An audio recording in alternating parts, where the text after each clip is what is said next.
Good morning, Rams fans. The LA Rams making it through September with a 3-1 record, only 3 October games in our lives, but feeling good about it, dude. 3-1.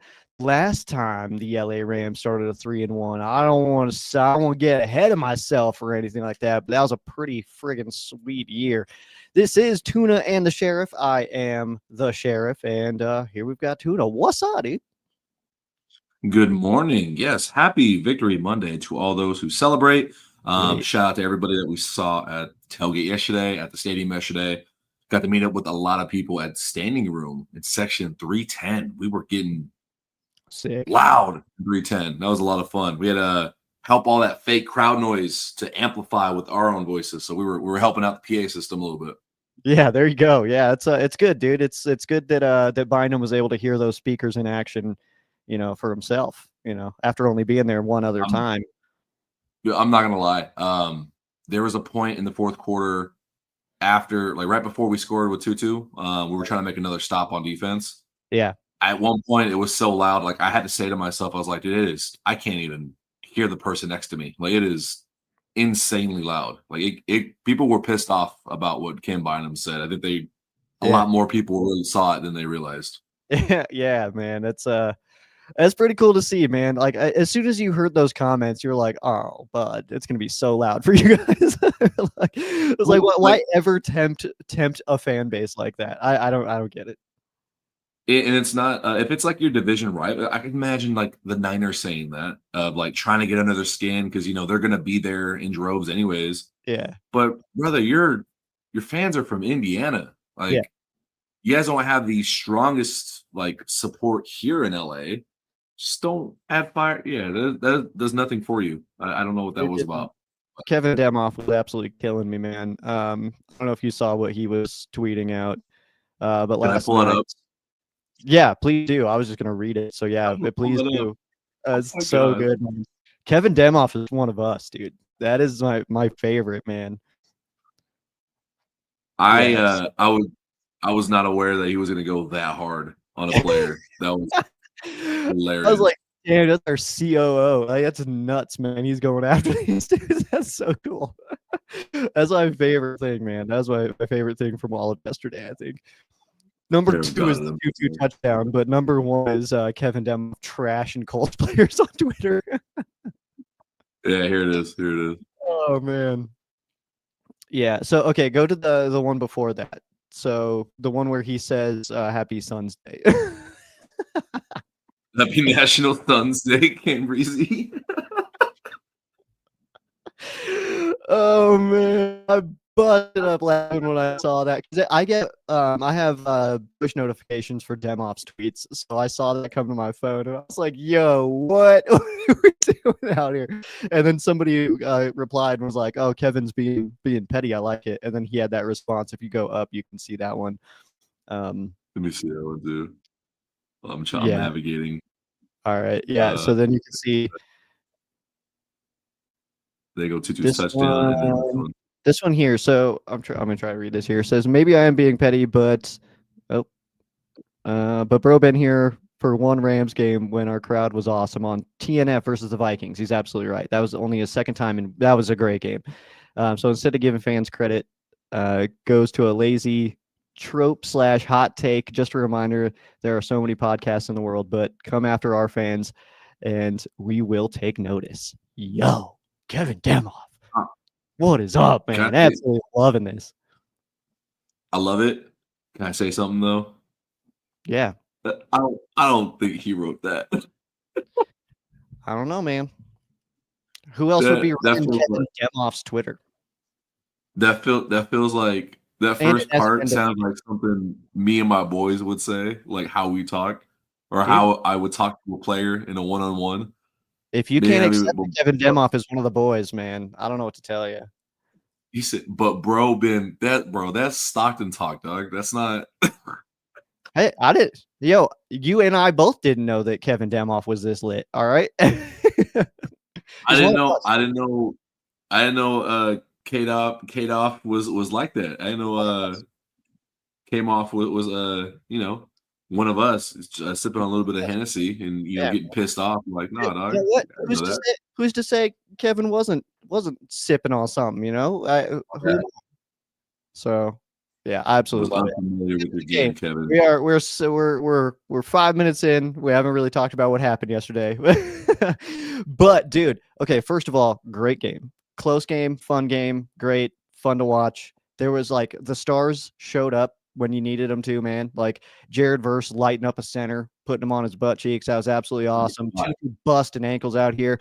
Puka going absolutely off, man. Everything we needed, everybody we needed to have a big day seemingly did. Cam Curl coming up with 2 interceptions, his first 2 as a member of the Rams. Absolutely on fire, man. I am loving the way that this team is playing right now. I'm loving that we get a quick week, especially when you look at post game, the press conferences, the post game locker room speech, all that stuff was like, hey, all right, hell yeah, won. That was badass. We got a game on Thursday, man. Let's get ready. And I love that mindset too. I didn't realize those were Cam Curl's first ones Yeah. as a Ram. First 2. Love it, dude. And on 2 perfect plays. Like that first one was so perfect because it was like, all right, yeah, this offense hasn't turned the ball over. Big friggin' deal. Whoop-de-doo. And so Cam to get that one's like, all right, get that out of the way. Hell yeah, let's roll. And then for Cam to get that last one after that 2-2 play just to close the game and just be like, nah, Rams game. Like that was absolutely perfect. Big fan of that. It was a really good ending. I already know what the conversation is going to be about scoring in the red zone, and we'll talk about that. But yeah, Cam Curl played great when he needed to. Another, like, besides the Jared Verse bull rush, the Rams did get a few. How many sacks did they end up getting? I don't remember. Take a peek. Did have that fumble as well. But 2. the biggest thing is Jonathan Taylor was trapped in a phone booth of hell, similar to what they did to Saquon and everyone else. 4 weeks is enough for me. I didn't want to say it. I didn't want to be like the Debbie Downer of like, yeah, you do it 1 week or 2 weeks. It's not really a trend. Like you can be a victim of who your opponents are. 4 weeks, 2 of them being elite running backs and potentially elite running systems, and the Rams have shut them down. Like the Rams have a top tier run defense, and you should feel really fucking good about that. Yeah, absolutely. Obviously, the Texans being down, Mixon when we played them, obviously, that was a thing there. But Pollard, obviously, really solid back, and then Saquon and Taylor, obviously, elite backs in this league. And I mean, in fairness, Taylor, I mean, he had 4.4 yards per carry. I mean, that's pretty decent. But the Rams were doing so well on defense that they couldn't rely on that. They couldn't just like, okay, we're just going to give it to Jonathan Taylor. It's like because they were playing keep up with the Rams, and then also just it didn't feel like there was a lot of space for it. You know what I mean? But I think Daniel Jones throwing 33 times when you have Jonathan Taylor only carrying at 17. I think that is now what you know as the Colts' weakness. Like, yeah, they were a really efficient team coming into this one, but Daniel Jones is still Daniel Jones. I'm sure, yeah, he has played much better this year, but I think that we got to see a Daniel Jones that was like a little bit more reminiscent of like, okay, yeah, this is still Daniel Jones. He's not Dre Foging us right now. Like that is still him.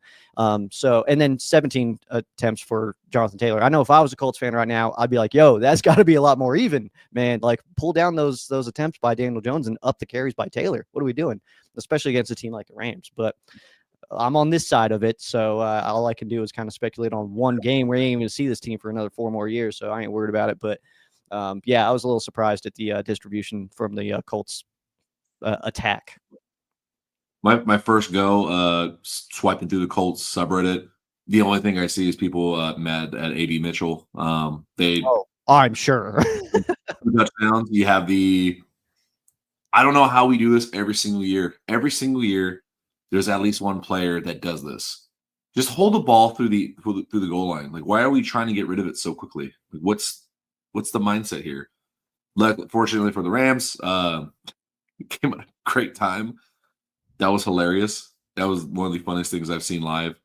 But that and Eddie Mitchell cost them the one that would have been long Jonathan Taylor run. Yeah. Get the holding call, get the call all the way back. And yeah, he cost them two scores, man. So yeah, the 2 picks on Daniel Jones, that is also the Rams coverage. Like they're just gonna play deep, hey, make you beat us underneath. And the Colts fell for it. Both times they took deep shots, they got burned for it.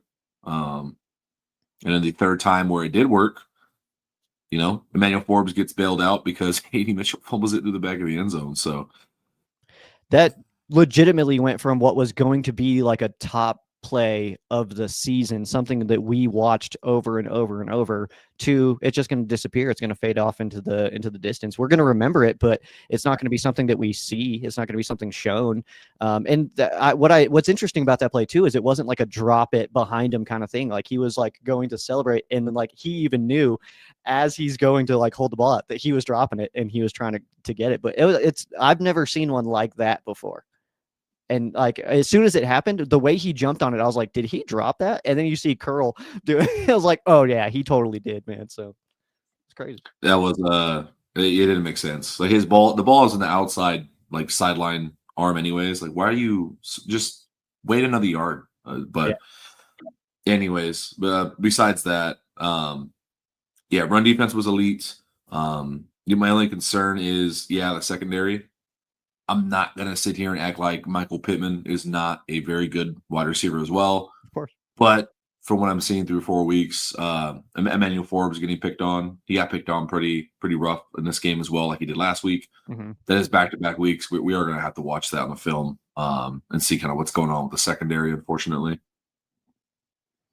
Yeah, I think we kind of knew going into the season that was like, we like our corners, obviously, like me and you kind of talk about that often. Like we like these guys a lot, but that is, if you had to pick out a weak spot in the Rams roster, it is the secondary. I like our safeties a lot actually, but I would say more so corners. That is a spot we can get beat at, but also the Chris Shula defense, it kind of allows for people to get a lot of catches. And if you can break a tackle, you might be able to break off a pretty big play. We need our corners to be able to tackle because the Chris Shula defense is very much rush the passer, secondary, keep everybody in front of you, and then make the play. So if you can break a tackle off that, we saw that with that play that wasn't it wasn't a touchdown, but we saw it there where you break a tackle in the secondary off of one of our corners, and there's a chance you could score on that play. And that's always going to get called out as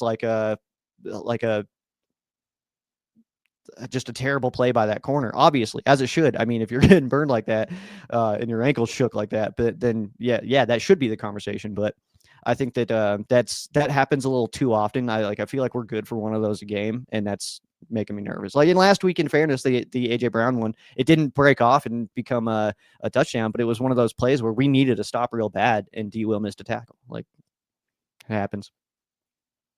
Yeah, and to the point of the not just the corners too, but one of my matchups that I was paying attention to was Tyler Warren versus Quentin Lake. Warren had a lot of good plays. Such a freak athlete that he got a rushing. They put him in the backfield. I think it was Wildcat, if I remember correctly. Yeah. And pushes his way into the end zone, which is again weird. It's like you have Jonathan Taylor. I appreciate the creativity, but needing to pull that out early in the week 4 game was a little weird for me. I don't know. I disagree. Yeah. If it's not stupid if it works, then you're going against one of the powerhouses of the league. So I say go for it. I guess that makes sense. Yeah, that's a good point. Yeah. But yeah. How you feel about our rushing attack? How's the run game for you on the day?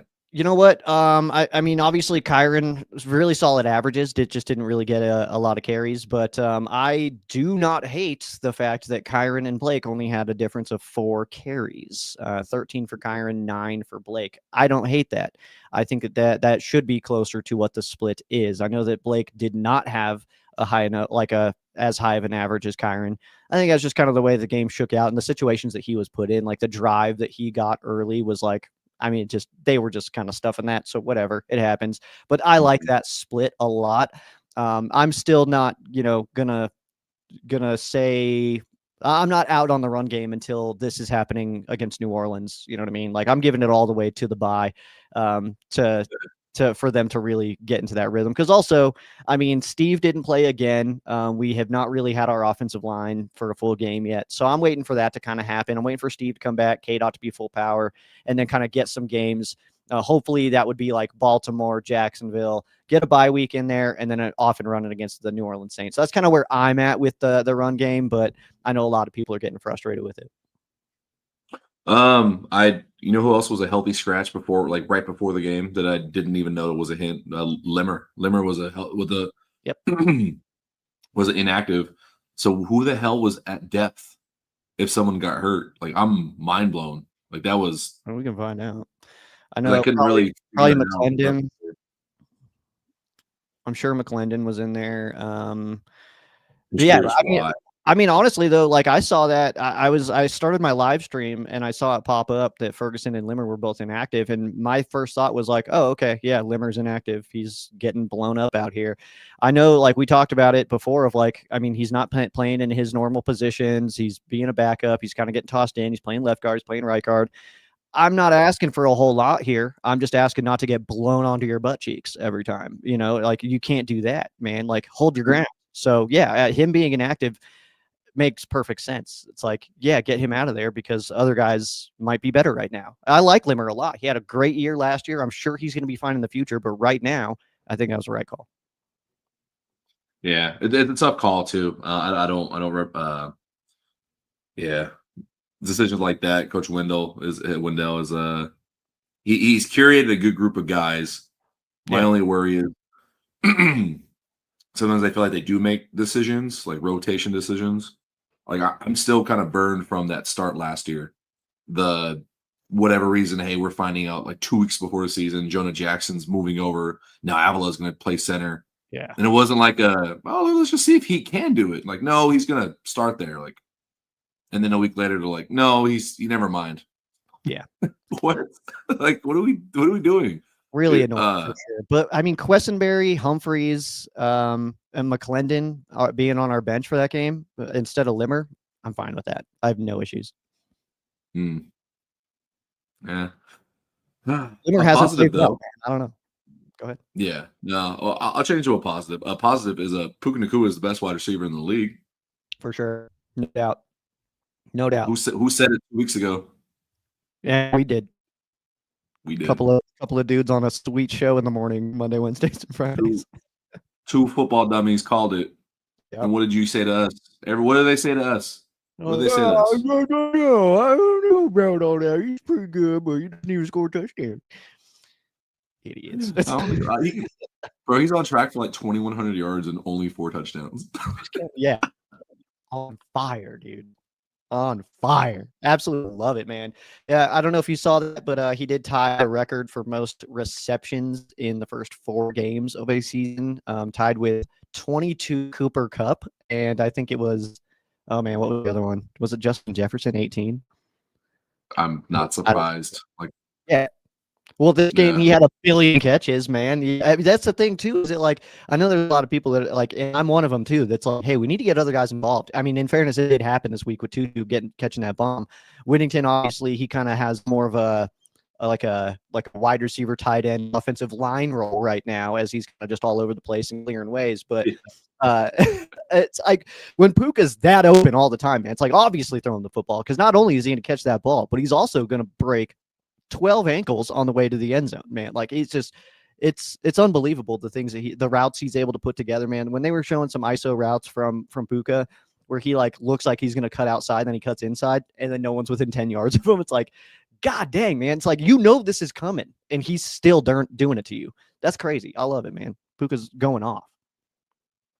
And I know someone else is going to bring up the stat this week because it got brought up by Wyatt Miller last week of the percentage of targets between Devontae Adams and Puka Nacua. It's like something insane, like 70% of the targets. Yeah.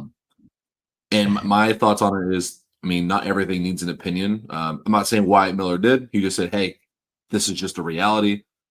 But you know how fans are. Everything has to be analyzed and opinionated. And honestly, it's like, I don't think it needs an opinion. Is the pass game working? Yeah. Are they scoring? Yeah. Is he open? Yeah. What do you want him to not throw the open guy? Like, Puka, stop being open. Like, what do you want him to do? That's what I'm saying, man. Like, eventually, like, we would start getting so mad if Puka and Devontae are wide open and Stafford was forcing the ball to Jordan Whittington. We would be so angry about that. Much more angry than just like, what? Puka got 15 targets and the next below him got 6. This is crazy. And it's like, yeah, he also went off for 170 yards. Only 2 of those targets weren't catches. Like, yeah, Yeah, we threw him the ball, man. Like he was wide open. He's absolutely killing it out here. And him on that Tutu touchdown, man. I don't know if you saw that clip from that the Rams socials posted. Mm, Like they were mm. like at the back of the end zone, like right next to Rampage, and Tutu. Oh, And yeah. the way That, Puka I saw. comes in and celebrates, man, it's like, man, he's just here for it. I love it, dude. Like, yeah, that one. That's what fired me up. Of all of that stuff right there was Puka coming up and yelling. I was like, oh man, I love this. It's a fun season, man. We're having. This is going to be the rest of this is quite the journey, man. I'm excited for this. I did hit Tutu in his I did send him a message reminiscent of what Coach Yarbs likes to call him. Hit him with a big man. He's like, I appreciate it. So Turbo. that was cool. Yeah, Tutu. Oh, big fan of Tutu. And I've been defending him like crazy the last week or so of don't need him to like, what do you want from him? Like, if you're going to add, yeah, exactly. 10 million game winner. I mean, if that's his job, if that's his role to be like an uppercut punch in the second half, what are we mad at? Like, and that goes along with the target share. Like, okay, yeah, they're getting 70% targets, but they're open. Do you want him to, you want 5 less catches for Puka? Yeah. You see what Puka does? Like, what do you Exactly. want? Dude, what's so funny about that Tutu touchdown also is like he catches the ball in me. I'm like sitting there, I'm like, run, and he's still blowing by people, but it looks like he's jogging. And I'm like sitting there like, dude, go. And he is like, that's like Yeah. it's like I don't even know what it would look like if he looked like he was running full speed. He'd probably just like it'd be hilarious. It'd be like watching Dash Incredible out there or something like that. You know, like it'd be just ripping up the SoFi turf if he hits full speed. That's why he can't. You know what I mean? Like that was super cool to see, man. Yeah, he's like he looks like he's jogging and he's rowing past Bynum. So cool. Love that. Yeah, everyone's got to lay off the whole Tutu conversation. I've been very, very angry about it online. Like, because literally every day I would open up the app and someone's like, why is Tutu Atwell here? It's like, one, why are you pocket watching? And in pocket watching, what I mean by that is, why does it matter if he makes 10 or 8 or 7? It's not your deal. It's not your team to manage. Like, are you that unsure of the front office? Do you really think the front office is incapable of making in-season moves? Mm-hmm. You know what he can do. The way I look at it, that's a $10 million backup because we've seen him in the past step in 8 catches, 7 catches, 9 like he's done it in the past. You know he can run this offense. Shut the fuck up about Tutu Atwell. Case in point, Exhibit A, like game winner. So I was right. I don't sign the checks. I don't care what these guys make. I just don't want to make cuts based on money. The only thing that I want to see is that we make cuts based on keeping the best 53 men around. Like I don't want to see cuts because we signed somebody to a bad deal, and we've seen that before. Even under this regime, we've kind of seen that. We've seen moves that are based on money, and that's what I hate. But Tutu's here. I don't care what he makes. He could make a 1 million. He could make 100 million. I don't care. It's not my business. That's kind of how I feel about it. As long as we're under the cap and we got the best 53 that we can possibly put together, I don't care what any of these guys make. And this 53 right now is looking damn good. Yeah. A reminder to everybody that, like McVay says, I'm glad he actually said it this season. The enemy has a say. Yeah. And what that means is this is not Madden on rookie where you're like, well, my guy is a 90, and so I should score every single play because that guy's only an 80. That's not how football works. Yeah. We have played like 4 good defenses through 4 weeks, and I'm trying to convince myself of like that is when I watch the film, that's why they didn't score every single time or why there were some field goals. But like they're not gonna score every single drive. Like they are good too. Despite Cam Bynum's dumb comments, I mean he's a good safety. Like he's something to get worried about, and he didn't have an interception like I was worried about. It was very clean by the offense, so I'm happy about that. I think overall the game plan was really solid in this one. And you're right, man. We're just in a good spot right now. 3-1 through September. We're done with September. We closed that door. We were 1-3 in September last year. Again, just 3 October games, much like we had last year as well. Our October slate obviously being the Niners, the Ravens, the Jags. So, I mean, we can't get ahead of ourselves here, but we're looking like we can be at least in a decent spot heading into the bye week at the very worst. So looks like at least above 500. I feel like we feel pretty good. We pull out at least one of these. You know what I mean? But the September, man, getting through September 3-1. We're on track to be 13-4. I don't know what you're talking about. dude, we're on fire right now. I'm loving it, and especially because I still, even though it looks like this team's playing so well, we're starting to really put it together. Um, Ground game obviously could use some work. Secondary could obviously use some work, but whatever, man. We're 3-1. We're feeling good about it, and it still just feels like this team hasn't reached its potential yet. It's still like Puka going off for 13 catches, 170 yards. That's like, I don't know about you and anybody else watching, but like I know for me, it's like, yeah, Puka's being Puka. It's not like, oh my God, Puka went off today. It's like, oh yeah, Puka played today. That's what he does when he plays. And you know, and like Devontae, it doesn't feel like that connection is fully there yet. The pass rush doesn't feel like it's fully there yet, and we're still on fire. So that's what's exciting to me, man. Is it like we're not? You're coming out of September 3-1, but you're also not the September champions. Like it's not like like Yeah. Green Bay after a week where they're like, we're winning the Super Bowl. And it's like, well, hold on. Like, let's let some stuff play out. And it's still like for the Rams, it's like, yeah, this team is very good, but they have so much room to grow as the year goes on. And historically speaking, over the last few, the Rams have gotten better over the course of the year. So I'm kind of looking forward to it. And I feel like we're already a better team right now than we were in week 1. Yeah, and it's I don't know how to explain it, but I feel like when a team is like too hot, like when they're, and this is not copium for like, oh, how come we don't look the best in the league? When a team is too hot and like the game plan is too perfect, and like the Packers week 1 and week 2 where they're just like blowing teams out the water, that's not sustainable. Like you have to catch an opponent at the wrong time. You got to be just for some whatever reason just playing out of your mind, but no one does that through the course of a 20-something week season. Like there has to be some sort of like, what's the base level? Like what's the water level? We know what our water level is. Like that is, I would say, like the first 2 weeks, Texans and Titans, strong defense, gonna figure it out on offense, but you still look good. And then you got games like last week, the first half against the Eagles. That's the insane, like just beating the hell out of everybody. So somewhere within there is the reality of what the Rams are. And if you're doing that early in the season and you have good coaching to, like you said, to improve throughout the season, like McVay tends to do, this team is going to look really damn good by the time January rolls around. So I hope you got your playoff pants on, Joe. Oh, I exclusively wear playoff pants under the McVay era. Okay. Okay. Hey, don't talk dirty to me. Come on now. Yeah, that felt way weirder than it should have. I got my week 4 pants on. This is going to be a chaotic week. Short week. Oh, Very sweet. that's what I was going to say. I had lost train of thought when we were talking about the run game. Last thought, I'm okay with the splits too, because short week. We're going to get a heavy dose of Kyron Williams this game. I will guarantee that. Heavy Kyron Williams game. Yeah. Keep the bull ready for these Niners. Dude, absolutely, man. Yeah, and it's just one of those things. Thursday night games, first of all, need to be stopped. This is ridiculous.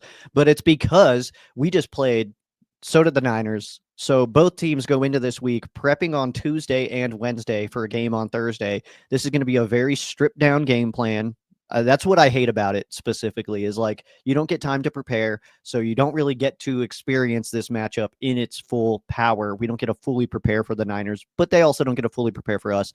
So that's where it does come down to who has the better roster on Thursday Night Football. That's typically what you see. And I'm feeling good about the Rams going into this one. And heads up for our schedule. Obviously, we're normal today. We'll be normal on Wednesday. But because of the shortened week, we'll also be live Thursday morning, 7 a.m. in Deer Life. And then we'll take a long weekend. We also will take the mini bye as the Rams will be next weekend as well. So what should we list here? Well,